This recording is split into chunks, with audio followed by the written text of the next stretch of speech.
Early access is now live. And boy, has this one got the community divided.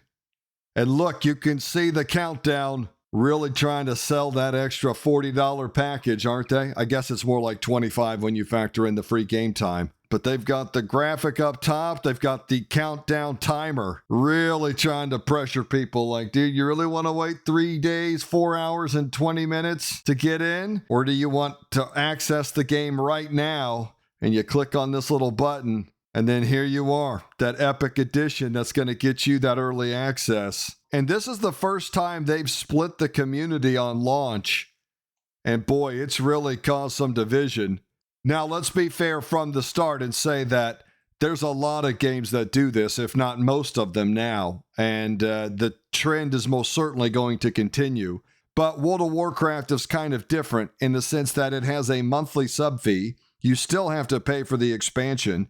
It also sells gold. It sells items and mounts in the cash shop. On top of all of that, it also sells services, character transfers, and the like. There's a lot of transactions occurring in this game. I'm not really a big fan of selling early access and splitting the community on launch. However, Blizzard is very much enjoying this decision right now because by all accounts, the servers are loaded and they've probably made millions of dollars. So it's the old laughing all the way to the bank situation. And you can see here on the forums, people complaining about feeling left out. Other posts are out here complaining, saying, I hope it was worth it, pointing out that you're not getting nearly the amount of attention yet. I don't know. This number will probably come up dramatically once everybody's playing, I imagine. And I'm not sure how much Twitch viewership represents sales. We'll just have to see. Now, I did state from the beginning that I was worried about the War Within. It may end up being the most successful World of Warcraft expansion ever. I was very, very skeptical of that idea, but we'll just have to wait and see. But it's quite clear to me when you look over the spectrum of communities, subreddit, forums, whatever, YouTube, it's at least as liked as it is disliked. And so for all the people that are very happy about early access and they're really enjoying it, I think it has equally put a bad taste in a lot of people's mouths, especially when you consider all the factors that I just previously mentioned that apply to Warcraft that kind of make it different than just saying every game does it, what's the big deal? And overall, I really just don't like the idea of dividing the community on launch. I like it when we all launch as one and melt the servers together. People always want to blame corporate greed. Corporate greed, it's always corporate greed. And corporate greed is a problem, right? Because you always have these staunch defenders who come out and say, well, it's the company's job to make the most money possible, so why wouldn't they do this? The only problem with that concept is that every company in America runs the same idea. So what happens is you run into a situation where now chicken nuggets are $30, rent has gone up, health insurance and health costs are through the roof. I mean, the expenses are just going up everywhere because all these companies are trying to maximize their profits, but they're all doing it off the same people. That's why there's record levels of credit card debt. There's record levels of bankruptcies. It's just less people are owning homes now. I mean, shit is fucked for the average Joe right now. Things are very expensive and it's just hard times. And so deciding in the middle of that, hey, on top of all these other fees that we have, we're also going to separate the community by those who want to pay an extra $40 or not. I don't like that idea at all. I think it's really not good. And who I really hate it for is the families where you've got a husband and a wife and a kid that play. I mean, you're talking about an extra $75 to start 3 days early. I just don't like it. And it's not something that I want to support. So I didn't. Corporate greed is a problem, but it's only kinda the problem. Because the reality is there's millions of people that will happily line up to pay an extra $40 for early access. And so if you're a company that doesn't have this practice, you're leaving millions of dollars potentially on the table. And Microsoft has about 72 billion reasons why they want to make as much money as possible. You can scroll through the comments down here and you'll find a lot of people that agree with me that it's scummy and terrible, but you'll find just as many people defending the behavior. And that's what I'm trying to say. You can get mad at Blizzard all you want, but there's tons of people that are eager and willing to financially incentivize this type of behavior. So not only will there be early access for this expansion, I expect this trend to most certainly continue moving forward. It breaks my heart. I hate it so much, but I understand why they do it. And there's a bunch of people playing World of Warcraft right now that are on board with it. So welcome to the future of gaming. I'll say, continuing on with this idea of monetization of Blizzard products, you can just expect to see a Blizzard storm. Remember when Disney bought Star Wars, all the Star Wars shit that came pouring out of everywhere? And it's awful. It's the worst Star Wars that you've ever seen, but they're trying to make their money back. Well, what do you think Microsoft's about to do? You're about to see more Blizzard mobile games. You're going to see Blizzard shit everywhere, and it's going to be microtransaction through the roof because we got to make that money, honey. And for every person that's like, this sucks and I don't like this, there's another person that's like, Blizzard, just take my money, with their wallet wide open. So get your wallets out for Microsoft because they've got big transactions planned. I promise you that. So for now, it looks like those of us without the early access are going to have to ride the bench for a little bit. No problem. I did want to bring something up real quick though. Will you allow me to be a raging hypocrite for a second and warn you to stay the hell away from Warcraft content for a season? My God, I looked across the forums and the subreddit and Wowhead articles and stuff. They're dropping spoilers left and right. From quest cinematics to leveling guides to zones. They are completely spoiling everything for those of you who want to be surprised and really enjoy, like I do, that magical first experience where you haven't seen everything, you haven't done everything, you get to experience it for the first time. They will absolutely ruin that for you if you get online. So if you're on the bench like I am until the delayed start happens, I want to heavily suggest to you that you stay the hell offline unless you're really wanting people to spoil the expansion for you, because they're putting it all up.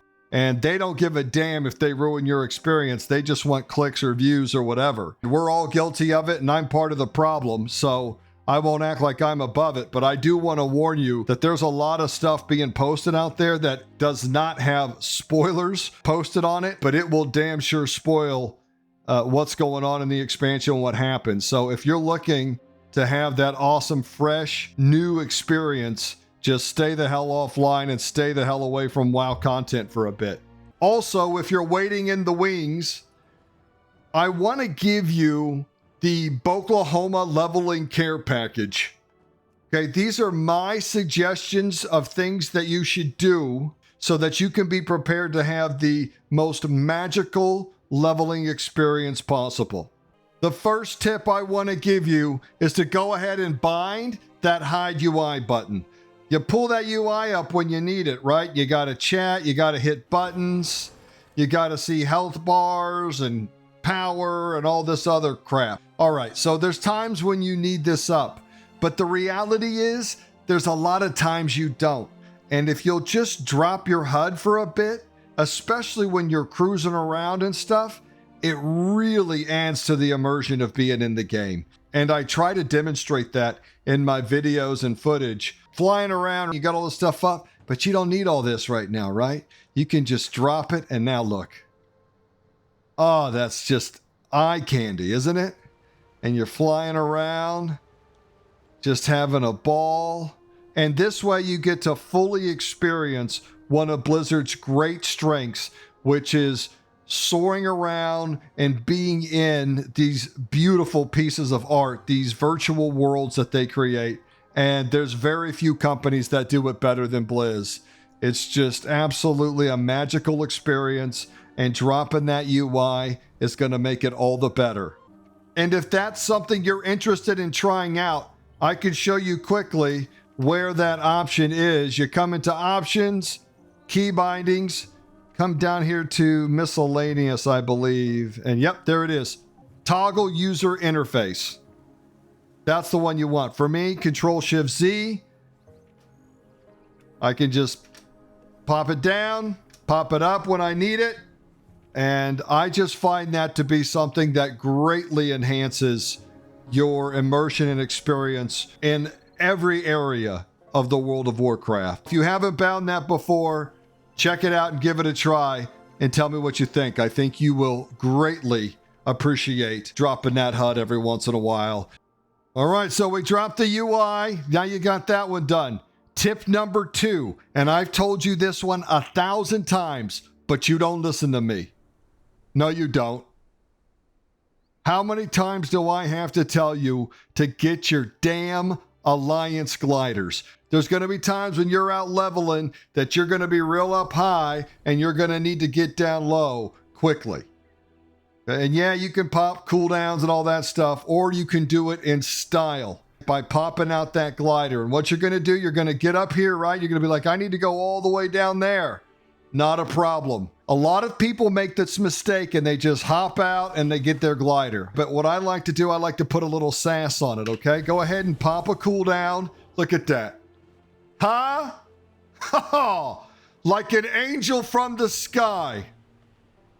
You got to think about other players, right? Because they're going to look up to the sky and they're going to see this Alliance lions and this glowing hunk of a man up in the sky, probably damn near pass out from just sheer awesomeness all hitting them at once. And we want that for them. We want them to experience how majestic and amazing paladins are.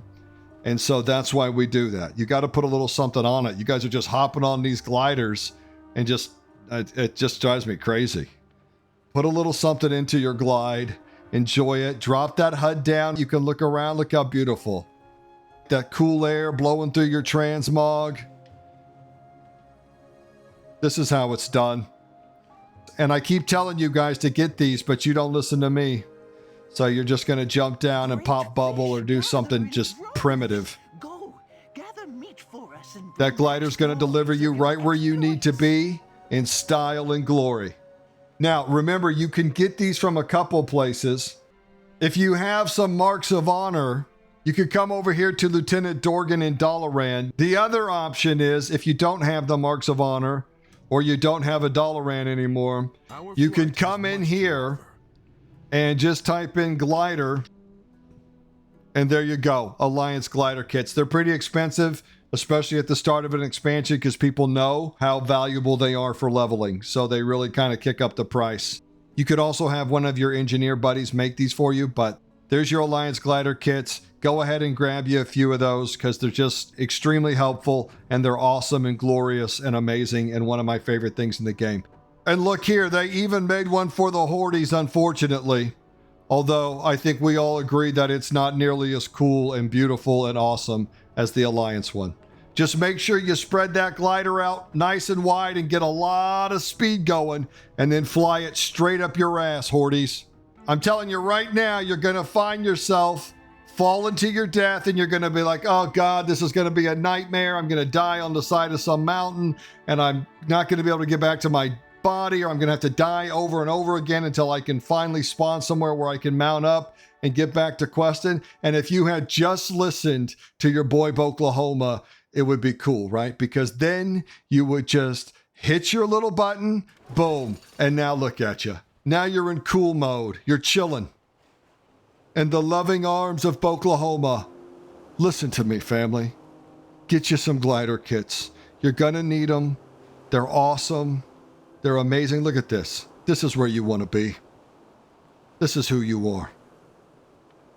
And so now you know.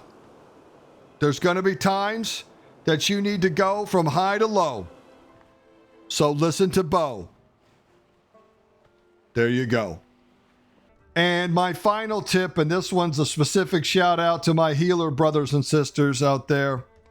Make sure you're stocked up on some of that purple drink because you're going to have to be switching from DPS to healer spec to hit those 5-mans, and these dungeons are new.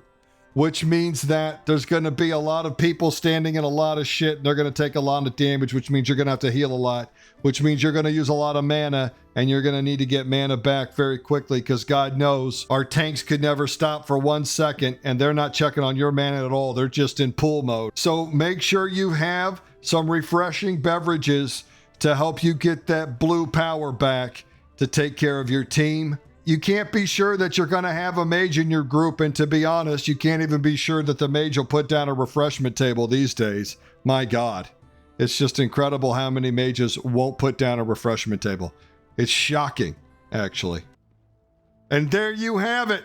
The Boklahoma Leveling Care Package. Simple, yet profound tips to help you maximize your World of Warcraft experience. And that's what I'm here to do.